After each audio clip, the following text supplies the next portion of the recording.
আপনি মেয়েদের কে হয় আপনি? ভাইয়া আপনি একটু আগে কি বললেন? Husband wife. হাজব্যান্ড ওয়াইফ, এটাই তো সত্যি?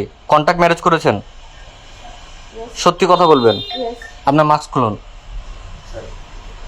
কন্ট্যাক্ট ম্যারেজ করে যাচ্ছেন আপনি আরো? কবে কন্ট্যাক্ট ম্যারেজ কবে হয়েছে আপনাদের?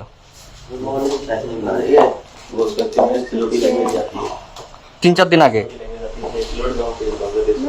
তাহলে প্রায় 5-6 মাস আগে। আমি মাহদি হাসান, বাংলাদেশ। আমি দিল্লি এয়ারপোর্ট থেকে বলছি। আমার সাথে যেসব ঘটনা হয়েছে এটা আমি বাংলাদেশে এসে প্রেস কনফারেন্স করে হয়তো আমাকে বলতে হবে, বাট আমি জানি না আমার সাথে অনেকগুলো অকারেন্স হয়েছে এখানে। আমাকে প্রায় 40 মিনিটের মতো আমাকে পুলিশ কাস্টডিতে আটকে রাখা হয়েছিল। আমাকে খুবই বাজে আমার সাথে অ্যাপ্রোচ করা হয়েছে এবং তারা আমাকে জেলে দিতে চেয়েছিল। আই ডোন্ট নো আমি কি করেছি।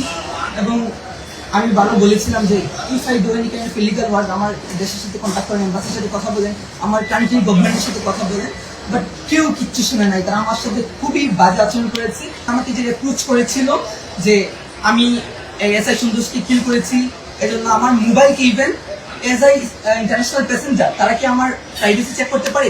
তারা ফোর্স করে তারা আমার ফোনকে আনলক করেছিল, আনলক করে আমার ফোন তারা চেক করেছে। And I will take action after coming to my country, ইনশাআল্লাহ।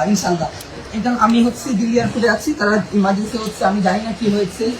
হয়তো আমার দেশ আমাকে সহযোগিতা করেছে, আমাকে তারা ইমিগ্রেশন করিয়েছে এবং বলেছে আমার জন্য ফ্লাইট ওয়েট করছে, তো আমি গেলে পর তারা হচ্ছে কি করবে। তো থ্যাংক ইউ বাংলাদেশ। এবং আমার এডমিনদেরকে বলবো প্লিজ এটা কি ডাউনলোড করে যেন আমরা রাখি, কারণ আমি জানি না আমার সাথে কি হতে চলেছে।